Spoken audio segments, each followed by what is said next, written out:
کہتے ہیں محنت سے صحرا کو نخلستان بھی بنایا جا سکتا ہے۔ ایسا ہی چین میں ایک صحرا ہے۔ اندرونی منگولیا میں واقع یہ صحرائے کوبوچی ہے، جو چین کا 7واں بڑا صحرا اور بیجنگ سے قریب ترین صحرا ہے۔ یہ گزشتہ ایک عرصے سے بیجنگ میں ریت کے طوفان کا سبب بنتا تھا۔ تاحال صحرائے کوبوچی میں 53% رقبے پر پودے نشوونما پا رہے ہیں، لیکن اس کامیابی کے باوجود ریگستانی انتظام کا قدم رکا نہیں۔ کوبوچی صحرا ایلی فوٹو وولٹک ریت کنٹرول کے مثالی خطے میں 190,000 سے زیادہ فوٹو وولٹک پینل نیلے سمندر کی مانند دور دور تک پھیلے ہوئے ہیں۔ اس کے نتیجے میں ہزاروں گھرانے سبز بجلی سے فائدہ اٹھا رہے ہیں۔ فوٹو وولٹک پینل کے نیچے اعلیٰ معیار کی گھاس، لیکورکس، آلو اور دیگر فصلیں اگائی جاتی ہیں۔ مرغیاں اور بھیڑیں فوٹو وولٹک پینلز کے احاطے میں آزادانہ گھومتی ہے۔ اس کے علاوہ صحرائے کوبوچی کا انتظام ہر سال کروڑوں ٹن زرد ریت کو چین کے مادر دریائے زرد میں داخل ہونے سے بھی روکتا ہے، جس سے دریائے زرد کا پانی صاف ہو چکا ہے۔ دریا کے ساحلی علاقے میں حیاتیاتی تنوع نمایاں طور پر بحال ہو چکا ہے، اور 100 سے زائد اقسام کے جنگلی جانور اور پودے جو کئی سالوں سے معدوم ہو چکے تھے، جیسے ہنس، جنگلی خرگوش اور پوپلر، دوبارہ نمودار ہو چکے ہیں۔ یہ ایک معجزہ ہے۔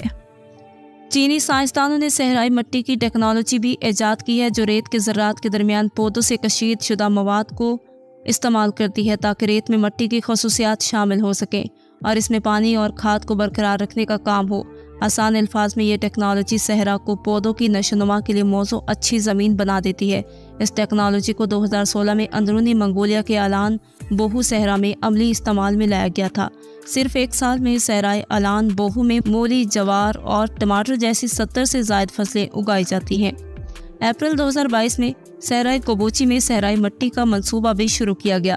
بتایا گیا ہے کہ رواں سال اس منصوبے کے تحت 30,000 صحرائی رقبے کو مٹی میں تبدیل کیا جا سکتا ہے، اور اس میں آلو، جوار اور مکئی سمیت 10 سے زائد اقسام کی فصلیں کاشت کی جائیں گی۔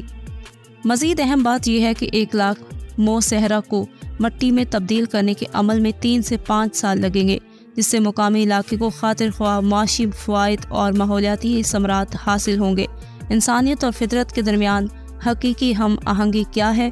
وہ یہ ہے، زمین کے لیے صحرا زدگی کو کرۂ ارض کا کینسر اور عالمی پائیدار ترقی کے لیے سب سے بڑے خطرات میں سے ایک کے طور پر بیان کیا جا سکتا ہے۔ مشترکہ ترقی کے تصور پر عمل کرتے ہوئے چین نے دنیا کے دیگر ممالک کے ساتھ صحرا زدگی کا مقابلہ کرنے میں چین کے تجربات اور طریقہ کار کا اشتراک کیا ہے، اور پاکستان، قازقستان، منگولیا اور ایتھوپیا جیسے ممالک کے ساتھ زمین کے انحطاط اور ریگستانی کنٹرول کے میدان میں تعاون اور تبادلے کیے ہیں۔ سعودی عرب، متحدہ عرب امارات اور مشرق وسطیٰ کے دیگر ممالک نے صحرائی مٹی کی ٹیکنالوجی میں نمایاں دلچسپی دکھائی ہے۔